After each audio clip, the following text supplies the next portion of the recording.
वागड़ के साथी है नारायण जी आज जुड़े हुए हैं, वेलाराम जी है, बहुत सारे वीरेंद्र लोगो जी है जो समय समय से आंदोलन के बाद भी जुड़ते रहे। तो इस तरह का एक मूवमेंट खड़ा हुआ और एक दशक तक संघर्ष किया और उसके बाद में कानून बना। तो अब जिस समय 2006 में कानून बना उस समय हमको लगा और राहत की सांस ली कि अरे यार अब हमारे आदिवासी अंचल में जो बारिश होती है तो उस समय जो वन विभाग के लोग आदिवासी लोगों के साथ में जो अन्याय करते हैं, जब फसल बोने जाते हैं उस समय मारपीट होती है, जंगल में जाते हैं उस समय मारपीट होती है, झोपड़े जला देते हैं, खड़ी फसल को नष्ट कर देते हैं। तो अब सारा इन छुटकारों से राहत मिलेगी, बहुत राहत महसूस की थी उस समय। और अब कानून बनने के बाद में 15 साल हो गए और 15 साल बाद आप अपन यहाँ बैठ के बात कर रहे हैं तो उसमें तो स्थिति सुधार हुआ है, पर वैसी की वैसी बनी हुई है। क्योंकि जो इस कानून को क्रियान्वयन करने के लिए बैठे हैं, जो महकमा है, वो अधिकारी कहते हैं कि भाई हमको इसको स्टडी करनी पड़ेगी, हमको दिखाना पड़ेगा कि सेंचुरी में अधिकार मिलेगा कि नहीं मिलेगा। तो अधिकारी जो इतनी पढ़ाई करके वहाँ पहुंचे हैं और फिर कहते हैं कि हमको पता नहीं है, तो ये अपन को समझना पड़ेगा कि पता नहीं है या जानबूझ के अनजान बना रहना चाहते हैं। क्योंकि इसके पीछे जो छुपी हुई चीज़ है वो सवेरे भरत जी भी कह रहे थे कि ये अपने विभाग में बात करते हैं उस समय ये चीज़ कहते हैं कि आप शक्ति की बात मत कीजिए कि गांव सभा को 10 तरह की 11 तरह की शक्तियाँ दी है। तो इसके पीछे जो उनके मन में जो ब्यूरोक्रेसी है या जो राजनीतिक दल है या सरकारें हैं उनके मन में है कि कानून को बना दिया, पर ये अधिकार जिन लोगों के हाथ में जाना है, जिन आदिवासी समुदाय के हाथ में जाना है, आदिवासी क्षेत्र में जाना है, तो अगर ये पावर उन गाँव सभाओं के हाथ में चला गया तो फिर हमारी सत्ता का क्या होगा, हमारी राजनीति का क्या होगा, ये खतरा उनके मन में सता रहा है। वो सब समझते हैं अच्छी तरह से, वो कोई अनभिज्ञ नहीं है पैसा और एफआरए के बारे में। तो ये सारी चीजें हैं, तो इन सारी चीजों को तोड़ के कैसे हम आगे बढ़ सकते हैं वो एक बड़ा सवाल है। अभी कमिश्नर से मिलके आए थे हम सप्ताह पर पहले, तो वहाँ मीटिंग की तो खुद डीएफओ है वो कह रहे कि अभी सेंचुरी में पट्टा मिलेगा या नहीं मिलेगा आपको दिखाना पड़ेगा, हमको देखना पड़ेगा। कानून बने 15 साल हो गए तो उनको देखना पड़ेगा। ये सोचने की बात है, इस तरह के ज्वलंत मुद्दे अभी भी हमारे एरिया में है। तो बात यह कि ये सारी जो चीजें हैं इन चीजों को लेके कैसे वापस अपन जिस समय उस समय आंदोलन किया था उससे भी मेरे को लग रहा है ज्यादा आंदोलन करना पड़ेगा इस कानूनों के इम्प्लीमेंटेशन के लिए। क्योंकि ये सारी जो बातें हैं पैसा और एफआरए को अगर इम्प्लीमेंट कर देते हैं तो वन विभाग का सारा जो पावर है वो गांव के हाथ में आ जाएगा, गांव सभा के हाथ में आ जाएगा। अगर अपन माइनिंग की बात करते हैं, खनन की बात करते हैं, तो उसकी रॉयल्टी का पैसा जो उनके पास जाता है वो हिस्सा गांव में आएगा, वो ये अधिकार नहीं छोड़ना चाहते हैं। वन विभाग में जो रॉयल्टी जाती है बांस की, तेंदुपत्ता की, वो सारी गांव सभा के हाथ में आ जाएगी। तो इसके पीछे जाने अनजाने की बात नहीं है, वो आर्थिक पावर की बात भी है, वो सत्ता हस्तांतरण की बात भी है। तो इस तरह का पावर वो 11 विभागों का जो पावर है वो गांव सभा के हाथ में नहीं देना चाहते हैं। विभाग के साथ साथ में जो याकूब जी ने सवाल उठाया कि आखिर पैसा के बाद भी क्यों पंचायत सरपंच की क्यों चल रही है, क्योंकि वित्तीय पावर सरपंच के पास में है। वो ये पंचायत की ग्राम सभा को गांव की ग्राम सभा में क्यों नहीं जाना देना चाहते हैं, क्योंकि अगर हर गांव की ग्राम सभा होने लग जाएगी, हर फले की ग्राम सभा होने लग जाएगी, तो फिर सरपंच भी देखता है पॉलिटिकल कि फिर मेरे वार्ड पंच का क्या होगा, मेरे कैसे चलेगी। तो सारी बातें सत्ता की, पावर की, पॉलिटिकल वाली बात है। तो ये सारी चीजें हैं। इसी तरह का जो पूरी केंद्र सरकार है, केंद्र सरकार को भी वहां पहुंचने के लिए बहुत सारी कंपनियों ने सपोर्ट किया डायरेक्ट और इनडायरेक्ट रूप में। तो वहां जाने के बाद में कैसा कानून बनेगा या जो कानून बने हुए हैं उस कानून को कैसे कमजोर किया जाए, उनका भी बराबर दबाव है। तो जितना केंद्र पे दबाव है वो राज्य पे आएगा और राज्य से स्थानीय लेवल पे आएगा। तो ये सारे पीछे छिपे हुए पहलू हैं जिसके कारण इस तरह की बाकी पैसा कानून बने हुए 25 साल हो गए और 25 साल बाद अभी गांव की गांव सभा नहीं हो रही है। पैसा कानून का मूल स्वरूप क्या है? बीडी शर्मा साहब कहते थे कि हमारे गांव में हमारा राज, न लोकसभा न राज्यसभा, सबसे ऊंची गांव सभा। यानी कि अगर गांव की गांव सभा एक गाजन में बैठ के तय करती है 5th शेड्यूल एरिया के अंदर, उसको कलेक्टर तो क्या पार्लियामेंट भी नहीं मना कर सकता। इस तरह का पावर दिया है आईएएस अधिकारी बीडी शर्मा साहब, हर मंच पे ये बात कहते थे। तो इसका मतलब क्या हुआ कि आदिवासी एरिया के अंदर गांव की गांव सभा को 11 बातों की जानकारी हो जाएगी। जो वेलाराम जी भी कह रहे थे कि हमारे लिए लड़ने का सबसे बड़ा औजार है वो जानकारी है। अगर ये जानकारी लोगों में फैल गई तो वो सारी जानकारी को अधिकार के रूप में ले लेंगे।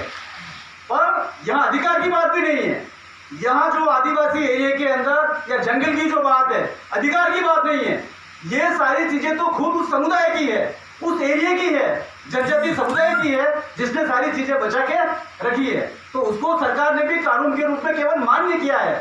अधिकार देने की बात बहुत दूर है, अधिकार तो खुद है उनको, तो उन अधिकारों को मान्य किया है, कानून बना के कोई नए अधिकार नहीं दिए।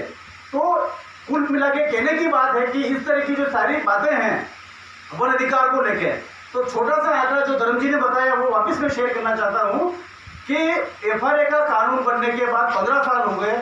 15 साल के अंदर राजस्थान के अंदर 82,000 लोगों ने, जहाँ वो खेती कर रहे थे, उन लोगों ने दावे क्लेम पेश किए। तो 15 साल में 82,000 लोगों में से अभी तक इस जून तक का आंकड़ा है, केवल 44,000 लोगों को अधिकार पत्र मिले हैं, जो 54% के करीब लोगों के हैं।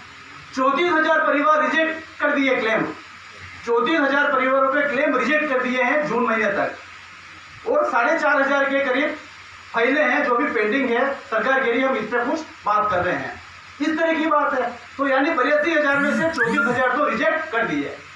अब यहाँ सवाल खड़ा होता है कि ये दावे रिजेक्ट हो गए, पर 2008 के अंदर जो पूरा फिट शेड्यूल एरिया है, यहाँ के आदिवासी गांवों के अंदर जो जमीन है, वो जमीन हम कंपनियों को देंगे, जेट्रोपा पॉलिसी नहीं, रतन जो की खेती करेंगे और बाहर की कंपनियां वो जमीन मिल जाएगी। तो ये सरकार ने पॉलिसी बना दी।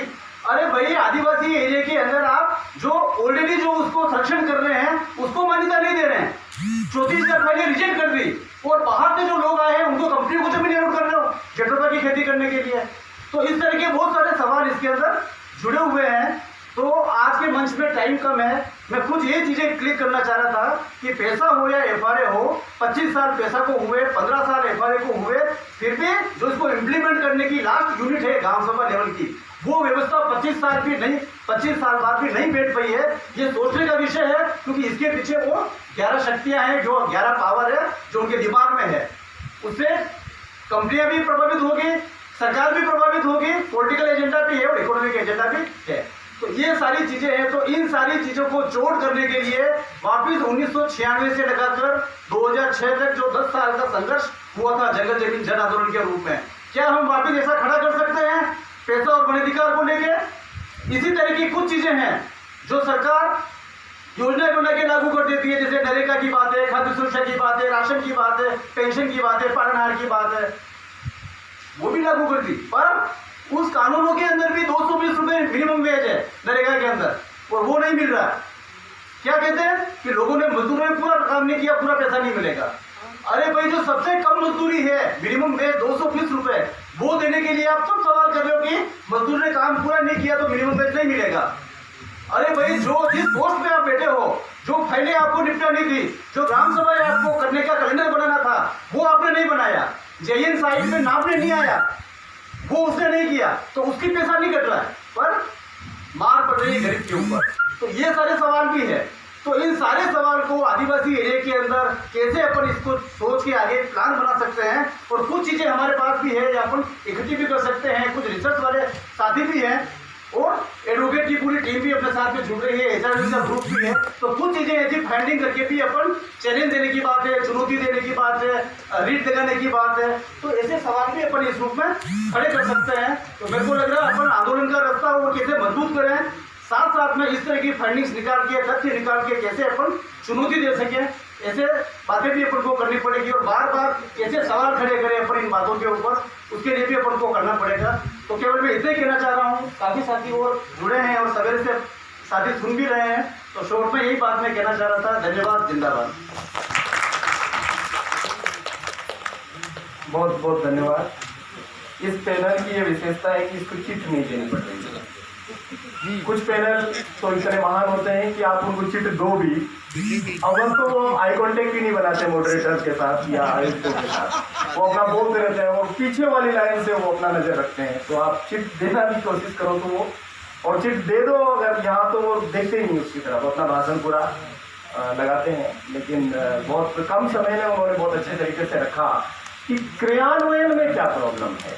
ये जो दिक्कत है, कानून में दिक्कत नहीं है, कानून तो बिल्कुल बना है, अच्छा बना है और हर किसी ने उसको प्रेज किया, ये कहा कि एक ऐतिहासिक अन्याय का अंत इस कानून ने किया। ये भी एक अलग बात है कि कानून ने अलग से कुछ नहीं दिया, वो तो जो कुछ था उसको मान्यता दी, लेकिन फिर भी वो मान्यता जो मिली वो एक ऐतिहासिक भूल का सुधार भारत की संसद ने किया। और वो एक तरीके से ऐसा मान सकते हैं कि जैसे कई देशों में जो कुछ भी पुरानी भूलें हुई उसके लिए राष्ट्रपति और प्रधानमंत्रियों ने माफी मांगी, इसको मैं उस रूप में भी देखता हूँ कि आपने इतना जो अन्याय किया उनके साथ उसको आपने कानून की शक्ल दे करके क्षमा प्रार्थना की, लेकिन वो धरती पे तो नहीं उतर रहा है ना, दिक्कत ये है। तो मुझे लगता है कि जो भी कानून आंदोलनों के जरिए बनते हैं उनको लागू करने के लिए भी आंदोलनों की तैयारी रहनी चाहिए।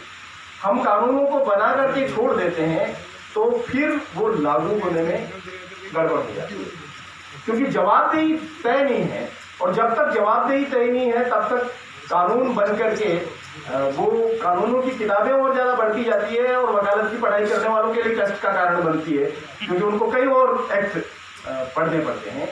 तो यहाँ तो वैसे भी ज़्यादातर वकील लोग ही हैं, उनको अच्छा लगेगा कि कम कानून हो, जिनकी प्रैक्टिस अच्छी है उनको अच्छा नहीं लगता है, उनको लगता है कि बहुत कानून होने चाहिए। तो बहुत बढ़िया तरीके से शाम जी ने लिखा, और आपके सवाल होंगे उनको भी हम लेंगे। मैं अनुरोध